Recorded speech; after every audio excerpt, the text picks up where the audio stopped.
Welcome in one and all to a very special edition of Compendium. This is entirely different, honestly, than any other show I've done before, and I'm very curious to see how this goes because, as you may or may not know, the recording process for a typical Compendium show involves me sitting here in this lovely little booth and coming in here early in the morning and recording what I need to record for that day and stacking days together over 2-3 weeks and getting a show, and then at the end of it, editing it, and then, you've got a show.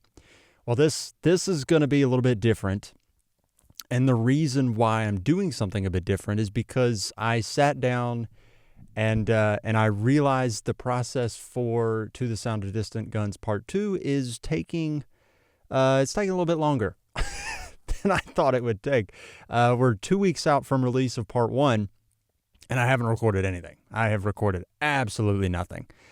And I'm in the middle of the research process, just reading books and gathering things. And I've got some content going out on social media about the research process, about the actual creation process, but haven't done anything. So I sort of looked up and I was like, I don't think I want to make you all wait 8 weeks, 9 weeks, however long. I don't want to make you wait that long for another episode to go out in podcast feeds. So I figured I could do some stopgap sorts of things. I could go hustle and try and get some more interviews. I could do some Q&A stuff. And so here we are, the first ever Compendium Q&A show. I threw out a couple question boxes on Instagram, and you all responded. We have quite a few things to go through here in this one. We've got some crazy historical what-ifs, and we've got some questions about process and things like this. I'm very excited for this, and I hope that you are as well, because this is going to be fun. I think we're going to talk about some moments in history that we haven't been able to touch on with Compendium yet, but this should be fun. Before we get into all that, though, I do need to just thank you all, because the release of To the Sound of Distant Guns was the best release of any podcast so far. I mean, by far. I had a goal in my head of, a certain number of downloads. We exceeded that in the first week. We exceeded my first month goal in a week and a half. I mean, it was fantastic, and the show is growing and people are listening, and I'm so thankful to each of you who, tell a friend about it. I've gotten some DMs where people, they show their dad the show and then they talk about it. That's incredible. I mean, that's everything that I could ever hope for or want from Compendium. So thank you so much, everybody doing that, telling friends about it. It means the world to me, and I'm incredibly thankful. So let's jump into it here with some questions, and then we'll talk about some crazy historical rabbit holes and whatever else. Garrett asked, have you toured any Civil War battlefields? Yes, but probably not in the way that one is supposed to tour Civil War battlefields. I have been to quite a few of them when I was younger, probably 9, 10, 11, 12, 13. My family growing up liked to travel around, and that's probably where part of this whole fascination with history came from. I've been to Gettysburg. I would love to go back. I see a lot of people making Gettysburg a trip like once a year. Now, maybe once a year to Gettysburg is a bit excessive, but I would love to go back to Gettysburg a few times just to sort of soak it all in. I'd love to go to Shiloh. Haven't been there, but I have been to a few. I've been to, it's not Civil War, but I've been to Little Bighorn in South Dakota. Crazy, fascinating place off the highway in the middle of nowhere, which makes sense. It's South Dakota. Let's see, where else did we end up going? I think we traveled up and down Virginia, and I'm struggling to remember. I do remember vividly Gettysburg. Gettysburg sticks out in my brain, but I would love to walk the battlefield sort of knowing more what I know now. Again, it'd be so great to walk Pickett's Charge. I'd love to just sort of track Patrick Cleburne's movements throughout the war. He's a character that will come up here in part 2 of the show. Fascinating battlefield commander. It'd be really cool just to go see Fort Donelson. I think the National Park Service has a pretty cool spot there for Fort Donelson where Ulysses S. Grant sort of has his coming out party a little bit. That would be really cool. I think I've been to, there's one sort of closer to me. I think it's called like Bennett's Mill or something like that. And I've been to Appomattox. Appomattox, if it's still all the same, now it's been a while since I've been, but if everything sort of remains the same, Appomattox is a great place to go. The other one I really want to go to is Manassas. Well, that's another battle we'll talk about here in part 2 of the show, but I'd love to go to the Manassas battlefield. I hear that the Park Service has done a wonderful job with that park and just sort of what, the different things that they've got going on there. And if I remember correctly, and I could be conflating this because you've got different ironworks. I want to say that Tredegar Ironworks has a museum in it now. Somebody correct me if I'm wrong, if I'm misspeaking. That's just off the top of my head. But that would be a really cool place to go as well. But one thing that I had read was that author Shelby Foote, when he was writing his series, his trilogy about the Civil War, he would go tour the battlefields at the time in which the battle took place. So, for example, Manassas takes place in summer, so you go tour Bull Run or Manassas during the summer. You go tour Gettysburg July 1st, 2nd, 3rd.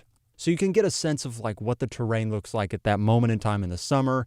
Is there a breeze? What is the terrain? How does everything look, sound, feel, smell? So you can sort of relate to what those men would have felt at that moment. That would be really cool. That's something that eventually I'd like to do. But short answer, yes. Long answer, kind of not really, but would love to do it a bit more. Another question here is, what was your first ever historical event related deep dive? It's really interesting. It was the first episode. It was the 1066 show. I would read here and there and I would pick things up, but I guess the process for that 1066 show it's very different than every other thing. I mean, probably 3 years ago now, I read The Last Viking. It might have been 3 or 4 years ago. I read The Last Viking by Don Holloway, and I was so fascinated by Harold Hardrada as a person, as a character. And obviously that leads you to then reading about the year 1066 and the Battle of Hastings and Fulford and Stamford Bridge and all this. And then you just sort of pick up a few other books. And that coincided with, I was listening to Hardcore History, Dan Carlin's, the legend, everybody knows Dan Carlin. I was listening to his Hardcore History podcast, and I thought to myself, famous last words, I thought to myself, I could do that. No. Spoiler alert, no, you cannot. But I thought that I could, and I was so fascinated at that moment. I was just grabbing every book I could find about the Battle of Hastings and all the stuff that led up to it. And so I figured, hey, I can do that thing. I'm really interested in Hastings. Let's do a podcast. So I, over probably 3 to 4 or 5 weeks, maybe about 3 years ago, I recorded a podcast that I just left on my desktop for about a year. It was one of those things where it was just kind of like this obsessive, exhale, I guess. It was like, I have to do this, and I did it. And then I was like, what am I going to do with this? I'm not going to make a narrative history podcast. Well, here we are. So, I just left it on my hard drive for a year. And then I came back to it and basically re-recorded the entire thing. And that re-recording a year later is what turned into eventually the first episode of the podcast, and that bonus episode about Harold Hardrada as a Varangian guard. That was all one recording, and then I split them, and I kept one part, the 1066 show, that's focused more on those 3 figures, kept that as one show, and then split off the Harold Hardrada stuff. And I had the first 2 episodes of the podcast and released them, and the rest is history. So, long way of answering that. The first historical deep dive that I did was 1066, was the Battle of Hastings. And I guess haven't looked back since. I threw up a question box where I basically said, what is your favorite what if or counterfactual or just kind of wild, zany history moment? And I figured we could just sort of have a conversation about a few of these because y'all came through. There are some excellent moments in here and a couple of repeats. So One of the very big ones, I think we had 3 or 4 different similarities with some of these, but it's essentially, what if the Roman Empire never fell? Said differently, what if Romans never converted to Christianity? So that there's 2 parts there. There's the what if Rome stayed pagan? What if Rome never fell? And I guess they are offshoots of there's a top of the funnel counterfactual. What if Rome stayed pagan? And then Rome stays Christian, but what if Rome continued? So the first one there, what if Rome never converts to Christianity? How does that change everything? That is fair warning, not qualified to really tell you what would have happened, because that would be me speaking out of school. But the possibilities there are really interesting because Christianity does eventually shape the modern world. And there's some very good arguments that the Roman Empire never really fell in those kind of dramatic terms. It just changed. Some people would even go so far as to say that the Roman Empire just became the Catholic Church. What if that never happens? Well, if that doesn't happen and you don't have kind of like state-sanctioned Christianity, I think you probably have some Civil War issues because, and I don't know exactly where it comes from, but the empire is going to fragment because of Christianity somewhere. Is it going to be in Rome? Is it going to be in the Middle East? That's a great, who knows? It could be in Greece because Christianity sort of blossoms out of the Middle East and it, I guess, for lack of a better term, sinks its hooks into kind of mainland Europe. I would have to imagine that, if Rome doesn't become Christian, Christianity's still going to get, it's going to flower in other countries somewhere, in other kings, and you're going to have probably the same thing you see happen in Rome or like with Charlemagne or, some of these other slightly post-Roman kings where they almost go on crusade in the name of Christianity. How does that actually change the Roman Empire? Who knows? But I have to imagine that you're going to have internal strife within the Roman Empire. Perhaps the Roman Empire falls sooner. And if the Roman Empire falls and Rome has not been Christianized, do we even know that the Roman Empire existed the way that we do now? Because Rome is carried on through the Catholic Church after Rome itself is sort of not dramatically sacked, but is sacked. Does that ever happen? Probably not. So I guess some of those downstream effects are the Roman Empire probably breaks up sooner in my mind. And then when it breaks up sooner, we don't remember it as well as we otherwise have because the Catholic Church sort of carried on the legacy of Rome, which leads us to that second counterfactual. What if it never fell? Crazy thought, because it is the longest running, at least off the top of my head, again, could be wrong, longest running empire I can think of. I think the Assyrians are the other empire that is an equal. You have Egypt as well. Egypt's very long. So you got Egypt, but Egypt has like many, many different forms and it takes different shape. But I guess you have Egypt, you have the Assyrians, you have Rome. These are like the longest running empires in world history. It's me editing in here and I realized I just sort of skip over China and, Eastern empires. So in a more Western sense, yes, but obviously China lasts for thousands and thousands and thousands of years while maintaining multiple dynasties, but the same sort of thing. Japan, very similar. So clearly Assyria and Rome are not the longest empires ever. There's a few other ones as well, but just a little brain fart there. If it never fell, eventually it would have fallen. It's just sort of a matter of when and how. And there's a lot of different discussions about why did it fall and would things have been different if it kind of fell differently or if it, persisted. And I think these are conversations that I'm really fascinated by. And I've even got a note in my long-running list of show ideas to do one about the fall of the Roman Empire.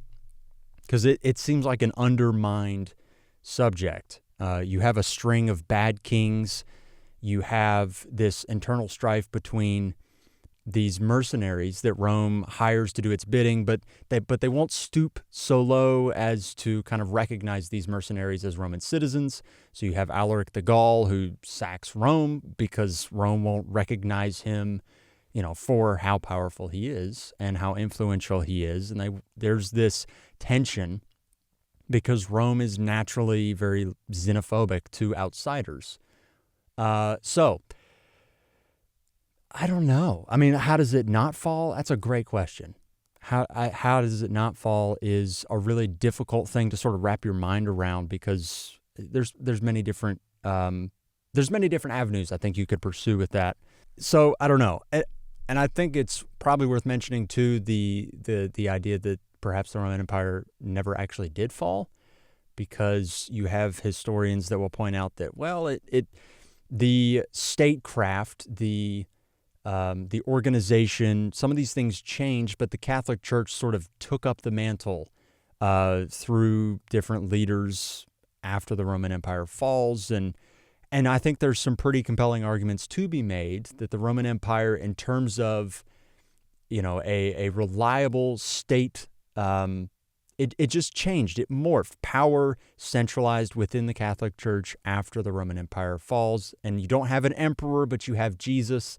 And it gets very complicated, I guess, as the Catholic Church sort of proliferates, and eventually you have medieval Europe, and the Catholic Church is very important, but it's separate. Its power is consolidated differently. So that's one of those. Who knows? I think depending on who you ask and what time of day and day of the week you ask them, you might get a different answer. But some historians are pretty vehement that it never actually fell. The Roman Empire is still alive today. Some people, I think, I have read that some people go so far as to say the Habsburgs were sort of the inheritors of the ancient Roman Empire, which is a pretty interesting argument to make, because they are the Holy Roman Emperors, and the Holy Roman Empire is just sort of the nephew, I guess, of the Roman Empire as we know it. Fascinating concept there. Chance says, what if the Axis powers won World War II, or what if the U.S. never dropped the atomic bomb? We've got a couple different versions of that. We've got what if Adolf Hitler and Japan won the war, and the crazy counterfactual there is what if it split the United States? But essentially, what if the Axis won? What happens there? A quick little aside here. Chance is a fantasy author, and he sent me his debut fantasy, Mercy, Tears of the Fallen. If you are a fantasy reader, go check it out. It's very, very good. I know we're here all talking history, but if you like reading fantasy novels, Chance Dillon's book, Mercy, Tears of the Fallen, very, very good. So, Chance says, what if the Axis powers won? This is interesting because I think the more I've thought about it, I can't really see a plausible scenario where the Axis wins. It's very difficult for me to figure. There's got to be another player. Just Japan and Germany by themselves, I cannot see a scenario where they win, because they are so separated from one another. They honestly have different war aims, frankly. Japan has their own way of prosecuting the war, and Germany has their conventional Western way of prosecuting the war as well. So totally different war aims between the two powers, and they make massive mistakes, and they have huge drawbacks. Like, it's just, once the United States comes in on the side of the Allies in World War II, I think if the U.S. stays out, that you could make a pretty decent argument that Germany finds a way to dominate continental Europe. And maybe if Japan focused on Russia instead of the United States, that could have potentially been your way for the Axis to win. But once, as these things play out the way they do, where Japan, brings the United States into the war, and then Germany declares war on the U.S., and then the U.S. is in, there's the the story where Hitler sees the production figures that the U.S. can muster, and he's screaming at his generals because he's like, "There's no way, this is fake." And even Winston Churchill, apparently he was giddy when he saw the production numbers that the U.S. was bringing to the table, and he was so excited. Everybody's all pensive. They're like, I don't know how we're going to be able to work with the United States. And you've got these British, generals and officers that have been prosecuting a war for multiple years. And then the United States comes in and they say, here's how we're going to do it. And you got all these generals that are getting butthurt, but Churchill's just like, the numbers. Once the U.S. comes in, it's so difficult to see how it happens. And when I was at this is the other layer of this. When I was at the Dan Carlin event, I went and saw Dan on his tour out east, and he mentioned, somebody sort of asked a similar question like this. He mentioned another element of this, which is just the logistics. You can think like in terms of grand strategy ideas. Japan, they can't produce a navy and aircraft and weapons the way the United States can. And eventually they would have worn out, despite all of their fervor and, nationalistic identity, they would have eventually worn down. It was just inevitable. Germany was sort of the same way. Germany, because you're fighting a two-front war, you've got, they blitz through France, they then invade Russia, and they get stuck in the quagmire that is Russia. Rule number 1 of military history, don't invade Russia in winter. You just don't do it. Napoleon did it, failed. Hitler did it, failed. But there's a moment in the German invasion of Russia where Hitler has an opportunity to go for the kill stroke. He has the opportunity to go take out, I believe it's when he has an opportunity to go take out St. Petersburg. And if I'm remembering my history correctly, it's when he can take out St. Petersburg. It might be Moscow, but either way, he has a chance to go for the killing stroke, but he also has the chance to go for the oil fields and basically get this much needed oil for the German army, for the German military machine. So he's waffling. He's split between, I can go for the oil fields and get this much needed resource that is essentially going to allow Germany to prosecute the war further, or I can go for the kill stroke. And Hitler, being Hitler, he decides we're going to go for the kill stroke, and it turns into Stalingrad, essentially. So he gets mired in a war in Russia in winter, doesn't get the oil fields. And Carlin brought up an interesting note that even if they take the oil fields, they didn't have the capability to get the oil out of Russia and get it back to Germany. So even if he decides, hey, we're going to take the oil fields, they couldn't have capitalized on it the way they would have needed to. So would Germany have been able to win the war after they invaded Russia? Probably not. And the way the saying goes, Stalin is surprised that Hitler invades Russia. So there's two sort of counterfactuals there when you're talking about could the Axis have won. It's what if Japan focused on Russia instead of focusing on the United States? And what if Germany focused on continental Europe instead of invading Russia? In that scenario, I think it's much more plausible than the way the war actually played out in my mind once the U.S. comes in on the side of the Allies, because the production numbers are just obscene. The U.S. coming in is the sledgehammer that the Allies need to eventually win the war. And it's a difficult slog of a war even after the U.S. comes in, but once they come in strategically, maybe not tactically, but strategically, it's kind of a foregone conclusion. It's okay. The Allies, this is a one war. Now you just have to go win it. So I don't know. That is a really difficult counterfactual to kind of play out in a wargaming sort of a sense, but I don't know. I can't see it. I can't see why the Axis win. Alternately, if you're doing a World War I thing, World War I is it's a near run thing.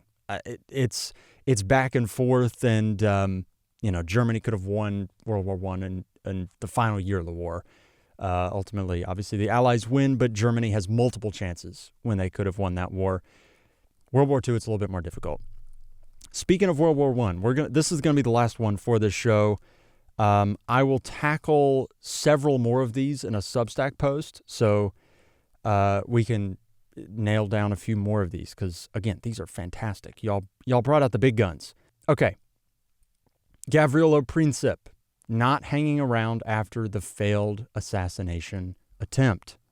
I think there was another one here about Gavrilo Princip. Oh, here we go. What if Franz Ferdinand wasn't assassinated? There's the other one. So we got a couple different ones. What happens if Gavrilo Princip just leaves after the first failed assassination attempt of Franz Ferdinand? Or what if he's not assassinated? So for those of you who don't know, the assassination of Franz Ferdinand kicks off World War I. It is just a wild, wild moment in history. I have heard it described as the JFK assassination, but Lee Harvey Oswald misses, and then another assassin is around the bend, like 2 or 3 miles away, and the JFK car passes by the second assassin who, and then the car breaks down in front of the second assassin, and the second assassin goes, "Oh, well, there's the guy," and kills him. That's essentially how Franz Ferdinand is assassinated. It's this organization called the Black Hand, and they decide that they're going to kill the Archduke Franz Ferdinand. And he's visiting with his wife in Sarajevo, I believe. So they get in this car, and it's 1914. Remember, cars, not great. There's the first attempted assassination, and the car gets away. So the first assassination attempt is foiled. Gavrilo Princip, who's like a 19-year-old member of this Black Hand, the Franz Ferdinand gets away and his wife get away, and Gavrilo Princip sits down to have a cup of tea, basically. Okay, well, it failed, so I'll just go to the coffee shop down the road. He's sitting down, and what do you know? Franz Ferdinand's car breaks down right in front of him, sitting at this cafe, drinking his tea, drinking his coffee, whatever he's drinking. The car breaks down right in front of him. And he goes, "That's that guy. That's the guy that I'm supposed to assassinate." So he pulls out his pistol, walks up to the car. It's an open car. And he assassinates Franz Ferdinand and his wife. Just a wild moment. So, like, what happens if he doesn't wait around after the first failed attempt? Well, pretty good chance Franz Ferdinand gets off scot-free. So then you wonder what happens if he's not actually assassinated. Does World War I still occur? This is one of those counterfactuals where I think probably the same ultimate result still occurs, but it happens differently. So let's say Franz Ferdinand being assassinated is not your inciting incident of World War I. I am of the belief that World War I would have happened with or without a Franz Ferdinand assassination. There was too much. The political situation in continental Europe at the time was so tense and so just like kindling deadwood ready for a flame. You've got Russia backing the Slavs, and you've got Germany just firmly behind Austria-Hungary. And then you have these like spider webs of treaties that stretch all through Europe. So if it wasn't going to be that moment, there was going to be some other moment that would have lit the kindling on fire, I believe. Now, does it happen the same way? Probably not, because essentially what happens after Franz Ferdinand's assassinated is in a period of a couple weeks, you have World War I. So nobody's ready for it. Nobody's prepared for the eventualities. And you get this weird kind of, modern war kicks off, and none of these armies are prepared for it. There's been 100 years since the last continental war in Europe, and military technology is just nobody's ready. Nobody knows exactly what war is going to look like. You've had a Russo-Japanese war in the early 1900s. I think there's one in 1898, and there's one in like 1905, if I have my dates right. So you have Russia fighting Japan, and Japan is kind of rounding into form as a European power, as it were. They sort of look more like a European military. with obviously a Japanese flavor. But it probably doesn't happen in that same, I think countries would have been a bit more prepared for it. Now, maybe it happens in a way that still kind of takes everybody by surprise, but I think if you have more of a political kind of buildup to war that doesn't happen in a week, essentially. If you have a buildup, I think militaries would have been a little bit better prepared. Perhaps the Schlieffen Plan, the famous German Schlieffen Plan, is a bit more fleshed out. Obviously, it is a massive hammer and anvil blow, the Schlieffen Plan that attacks France. And, maybe the Schlieffen Plan is a little bit more fleshed out for the Germans. And perhaps Russia is better able to kind of get off the ground. Russia notoriously starts wars terribly. So maybe if Franz Ferdinand isn't assassinated and the war starts differently, which I kind of think it would have, maybe the war starts a little bit differently, and perhaps it is not such a messy start to World War I. Does it change the outcome? Who knows? Like I said, it was a near-run thing. It was anybody's game. So does this mean that Germany wins, doesn't lose, I guess, World War I? Who knows? I think there's probably no way of knowing that. But that's a fascinating kind of mental hurdle, I guess, mental problem, counterfactual to go through, because that's a fun one. I mean, just imagine, another thing, I guess nobody wants to imagine assassinating someone, but just imagine you're sitting at a cafe and the guy you've decided to assassinate just shows up right in front of you. I mean, imagine that. You're 19 years old. History sometimes is so bizarre and wild, and you're like, how do we have the narratives and stories that we have? Because it's just wild. That'll do it for this Q&A show. I will, like I said, I'll try and get a few more of these out on Substack and kind of go through a few of these counterfactuals, because there are still some really fun ones that I didn't touch on at all. So yeah, I guess I should probably tease them if I were good, but we've got some great ones here that I would love to dive into a bit more, but I don't want to turn this into a whole, hour and a half long thing. So that will do it for the Q&A show of the podcast. Thank you all so much for listening, for supporting, and all the things. If you want to check out some of these other counterfactuals when I get them out, I'll post them on Substack. And if you want to support what I'm doing, you can support me on Substack. You can support me on Patreon. It really does mean the world to me, and I'm so thankful to each and every one of you. Have a good one, everybody. I'll see you again very, very soon.